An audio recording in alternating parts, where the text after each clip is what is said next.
안녕하세요. 저는 오늘 오픈소스 분산 로그 저장소와 이를 활용해서 개발한 메시지 큐에 대한 주제로 발표를 하게 된 이영식입니다. 반갑습니다. 네, 간단히 자기소개를 드리고 넘어가면 저는 1년 전에 카카오 클라우드 플랫폼 팀 분산 기술셀에 합류를 하게 되었고요. 지금은 오늘 소개해드릴 분산 로그 저장소 바로그를 활용해서 코프라는 메시지 큐를 개발을 하고 있습니다. 오늘 발표에서 얘기 드릴 내용은 크게 세 가지인데요. 먼저 분산 로그 저장소가 과연 무엇인지, 그리고 어디에 쓰이는지, 그리고 카카오에서 사내 오픈소스 프로젝트로 개발되고 있는 분산 로그 저장소 바로그에 대한 간단한 소개와 이 바로그를 활용해서 개발된 메시지 큐 코프에 대해서 소개를 드리고 마치려고 합니다. 네, 본론으로 이제 들어가서 먼저 분산 로그 저장소가 무엇인지 먼저 얘기를 해보려고 합니다. 그러려면 이제 로그에 대한 얘기를 먼저 하면 좋을 것 같은데요. 이제 흔히 로그 하면은 왼쪽에 보이는 어플리케이션 로그를 떠올리시겠지만, 사실 로그의 정의를 보면은 시간 순서대로 연속으로 기록되는 모든 데이터들은 로그라고 볼 수가 있습니다. 이 로그는 디버깅을 위해서 보는 어플리케이션 로그 말고도 여러 시스템에서 장애가 발생했을 때 상태를 복구를 하거나 상태를 동기화하는데 사용이 되고 있습니다.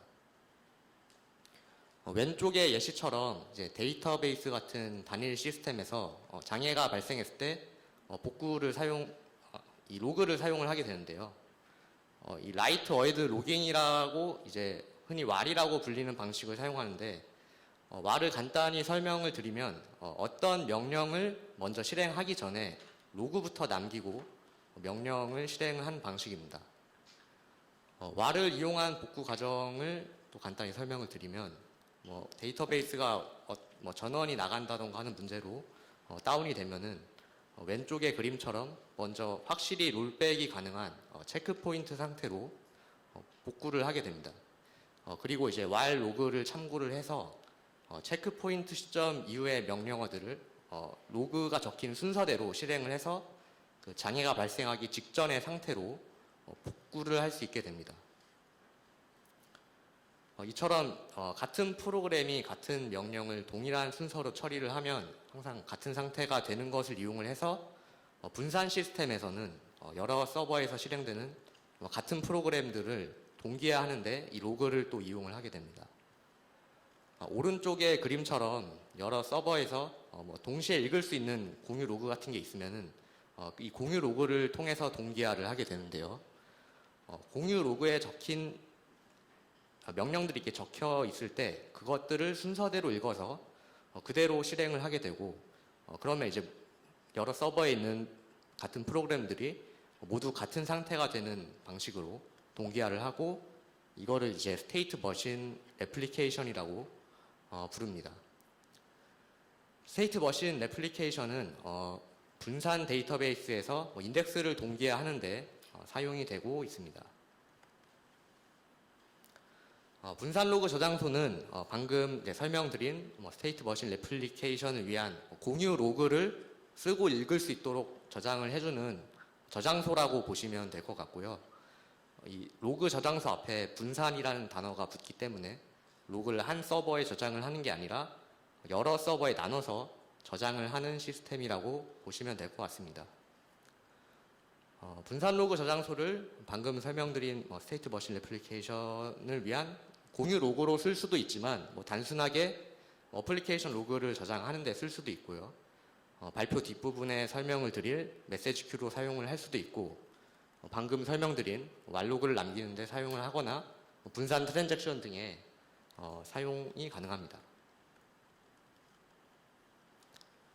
네, 지금까지 분산 로그 저장소에 대해서 간단히 설명을 드렸는데, 그러면 이 카카오에서 사내 오픈소스 프로젝트로 이 분산 로그 저장소를 구현한 바로그라는 프로젝트에 대해 설명을 드리도록 하겠습니다.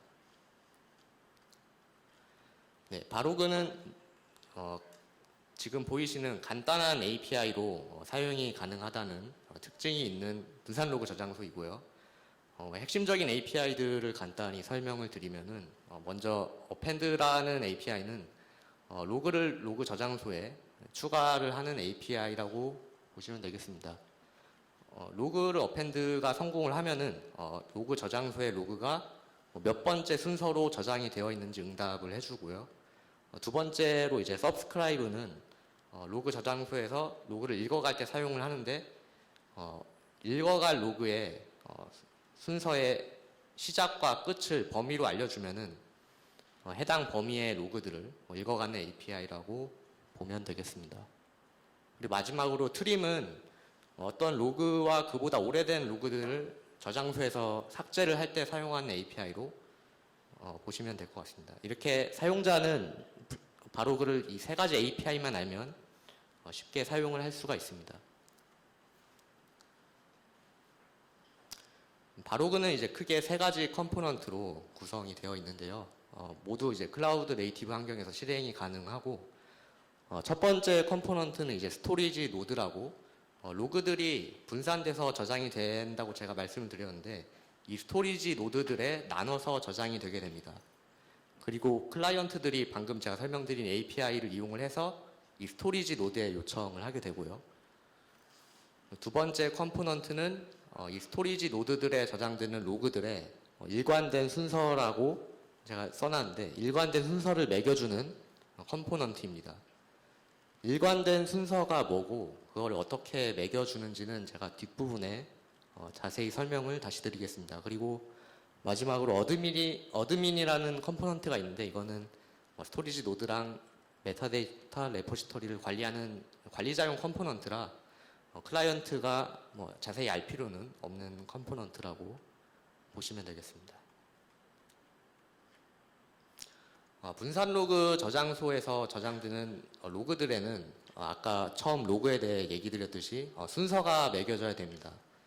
근데 이 로그의 순서가 중간에 빈 순서가 있다거나 중복된 순서를 갖는 로그들이 있다거나 아니면 실제 시간 순서와 다르게 역전돼서 기록되는 로그들이 있다고 하면은 그 저장소를 믿고 사용할 수가 없게 됩니다. 그래서 방금 얘기한 순서 문제가 없도록 이 로그들의 일관된 순서, 저는 이제 글로벌 오더라고 얘기를 할 건데 이 글로벌 오더를 잘 부여를 해줘야 되는 것이 분산 로그 저장소에서 풀어야 할 중요한 문제 중에 하나입니다.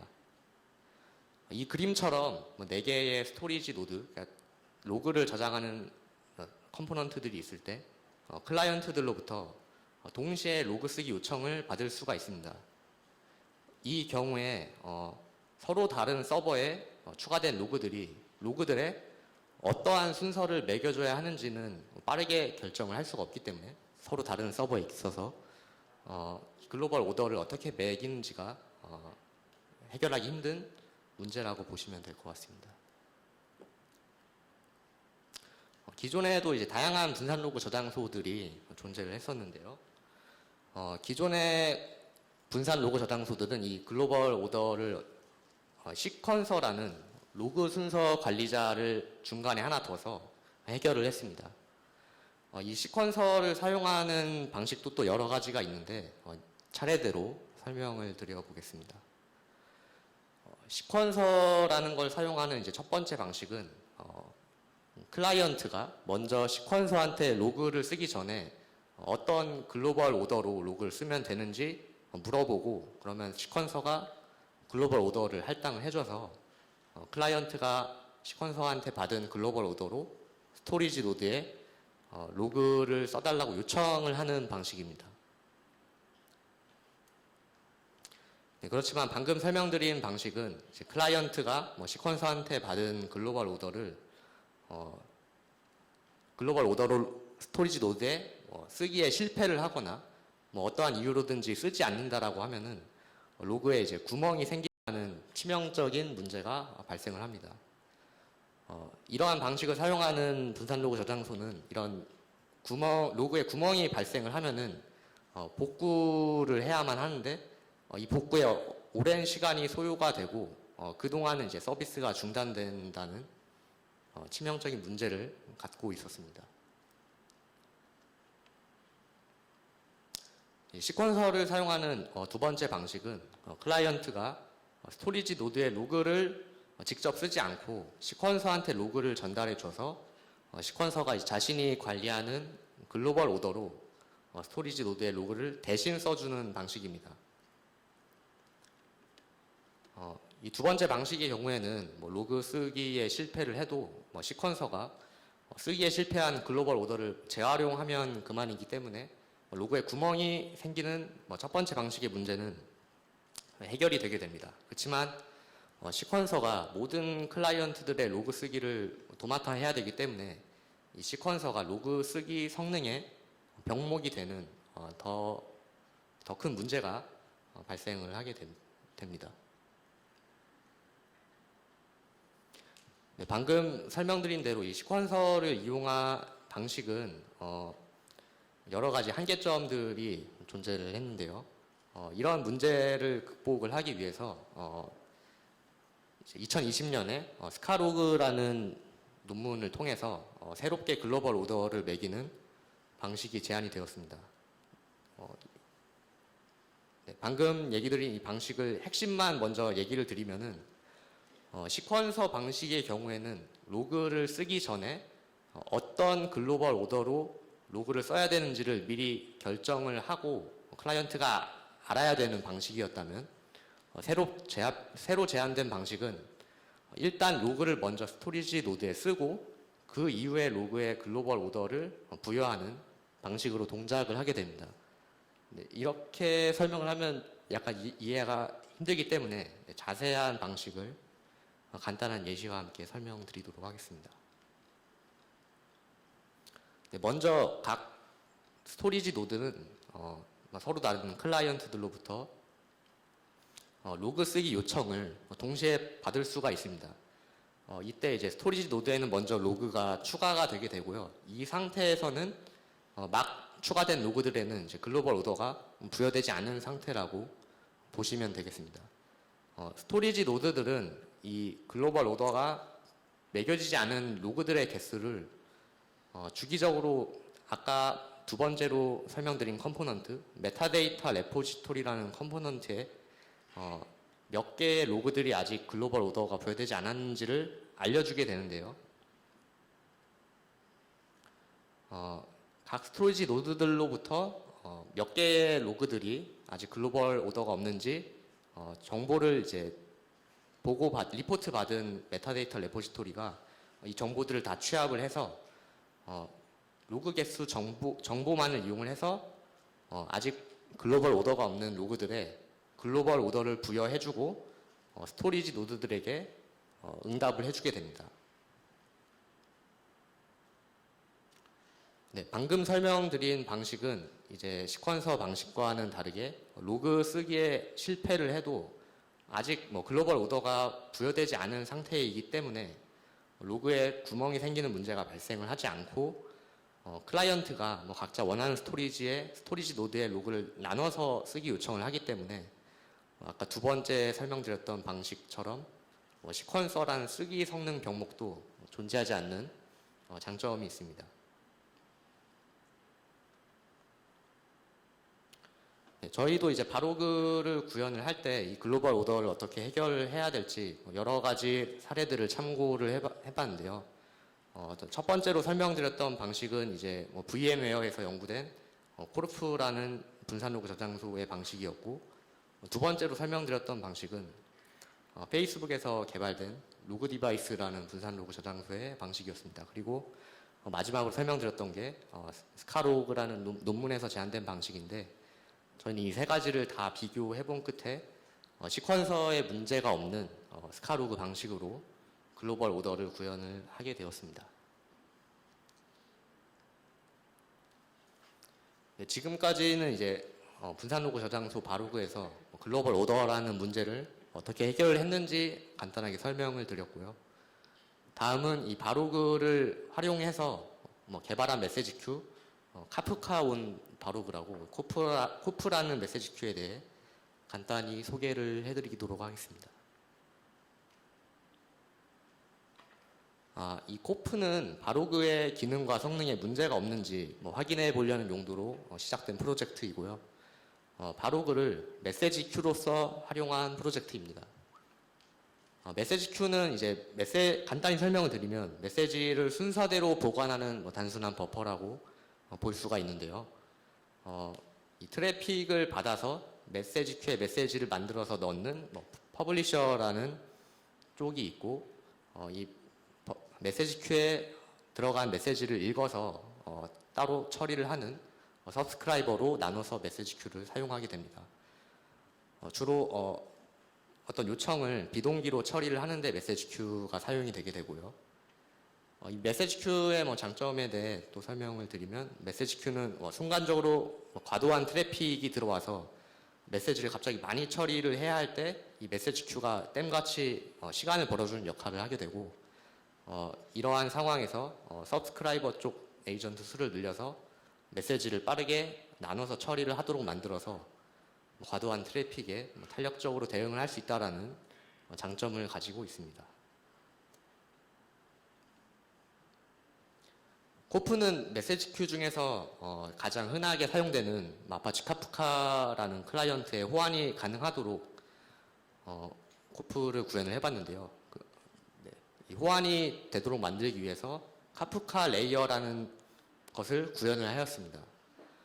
기존에 카프카를 사용했던 서비스나 서드파티 프로그램들을 쉽게 코프로도 사용할 수 있도록 하기 위해서였고요. 카프카 클라이언트에 대해서 간단히 설명을 드리고 넘어가자면, 카프카 클라이언트는 이 메시지 큐에 넣는 프로듀서와 카프카 메시지 큐에 들어가 있는 메시지를 읽어가는 컨슈머로 나뉘게 됩니다. 카프카 레이어의 역할은 이 두 카프카 클라이언트가 보내는 요청을 이해해서 메시지를 바로그의 로그로 쓰거나 읽고 카프카 클라이언트가 이해할 수 있는 응답으로 만들어서 응답해주는 역할을 하는 레이어입니다. 코프는 총 3가지 컴포넌트로 구성이 되어 있고요. 역시 클라우드 네이티브 방식으로 실행이 가능합니다. 첫 번째로 이제 브로커 프록시라는 컴포넌트는 방금 설명드린 카프카 레이어를 처리해주는 역할을 맡고 있고, 두 번째로는 이제 어드민이라고 아까 바로그의 어드민처럼 비슷하게 브로커 프록시를 관리해주는 역할을 맡고 있습니다.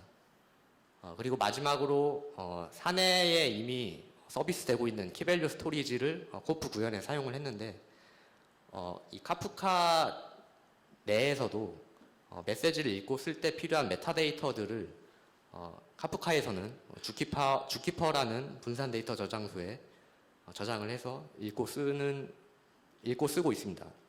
저희는 굳이 주키퍼를 사용을 하지 않고 사내에서 운영 중인 키밸류 스토리지에 카프카에서 사용하는 메타데이터를 비슷하게 저장하고 읽는 방식으로 코프를 구현을 해봤습니다.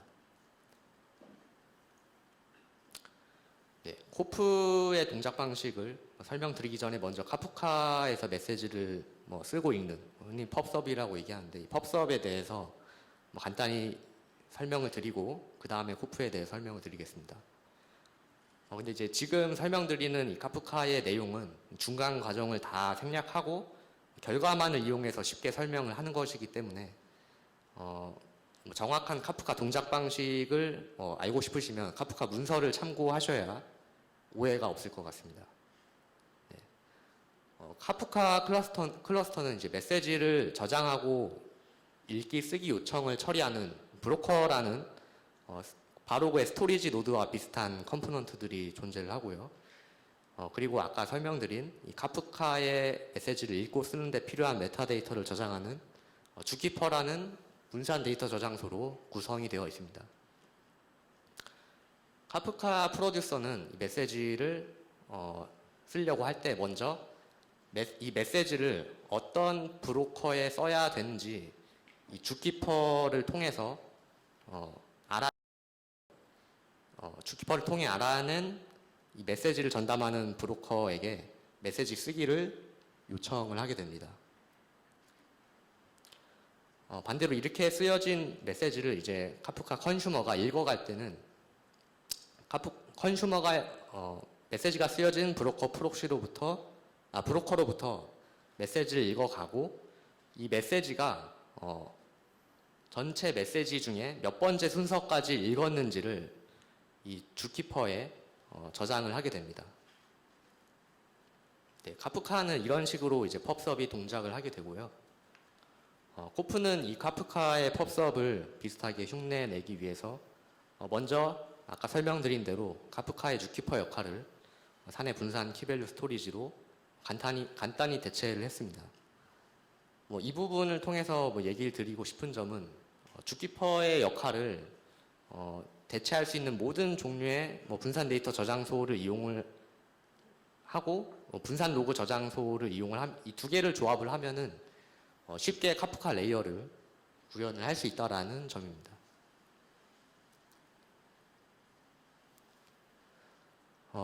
사내 키밸류 스토리지랑 분산 로그 저장소 바록을 이용해서 만든 코프의 이제 카프카 펍섭을 어떻게 하는지 다시 설명을 드리려고 하는데요. 먼저 이제 카프카의 프로듀서가 코프의 메시지를 쓰려고 하면은 먼저 사내 키밸류 스토리지에서 자신이 쓰려고 하는 메시지를 어떤 코프의 브로커 프록시한테 요청을 하면 되는지 주키퍼를 통해 알아내는 것처럼 비슷하게 알아내게 됩니다. 그리고 해당 브로커 프록시한테 이제 메시지 쓰기를 요청을 하는데 요청을 받은 브로커 프록시는 이 메시지를 바로그에 어펜드를 이용을 해서 남기게 됩니다. 반대로 이렇게 쓰여진 메시지를 이제 코프를 통해서 읽어갈 때는 카프카 컨슈머가 코프의 브로커 프록시의 데이터 읽기를 요청을 하고 브로커 프록시는 바로그에서 로그를 읽어서 응답을 해주고 카프카 컨슈머는 자신이 몇 번째 메시지를 읽었는지를 사내 키밸류 스토리지에 기록을 하게 됩니다. 네, 저희는 이제 바로그와 사내 키밸류 스토리지로 간단히 구현한 메시지 큐 코프가 실제 카프카와 동일하게 동작을 하는지 테스트를 해보았는데요. 먼저 ELK를 이용해서 모니터링을 하는 사내 서비스 중에 로그를 카프카 플러그인을 이용하는 로그 스테이지로 엘라스틱서치에 카프카와 코프라는 메시지 큐 두 개를 모두 이용해서 로그를 두 벌로 기록하도록 구성을 해봤습니다. 그리고 카프카와 코프를 통해서 엘라스틱서치에 기록된 로그들이 정말로 동일한 순서로 기록이 되는지 빠진 로그는 없는지 확인하는 방식으로 코프와 바로그가 정말 정상적으로 동작을 하는지 확인을 했는데요. 오랜 시간 테스트를 진행을 했으나 두 로그가 모두 정확히 같은 순서로 기록되는 것을 확인하는 것으로 바로그와 코프가 정상적으로 동작하는 것을 확인을 했습니다.